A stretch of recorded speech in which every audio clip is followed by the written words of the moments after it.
C'est un emblème architectural de la ville de Lyon, sur le point d'être réhabilité. Date de construction 1972, hauteur 72 mètres.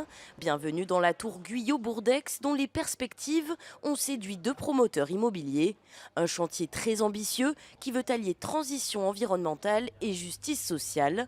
80% des matériaux seront recyclés sur place, certains logements réservés aux plus modestes. Fantastique sur le papier, mais un vrai casse-tête à réaliser. Bien sûr, quand on transforme des bureaux en logements, il faut que les fenêtres soient au bon endroit, qu'on puisse ventiler, qu'on puisse éclairer. Enfin, financièrement, il y a un sujet puisque très souvent, un actif de bureau est mieux valorisé que du logement. Pas de solution miracle, mais en pleine crise du logement, ces transformations sont encouragées par le gouvernement. En Île-de-France, petites et grandes couronnes parisiennes regorgent de bureaux désertés. Des superficies visibles ici en rouge qui représentent l'équivalent de 60 arches de la Défense.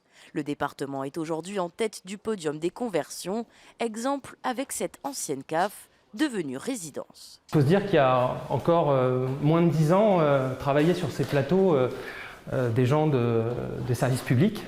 Et donc c'est la preuve qu'on arrive à transformer de manière tout à fait vertueuse des espaces de bureaux en logement avec ce grand espace traversant et puis le nécessaire pour que la vie étudiante s'installe dès le mois de septembre 2024.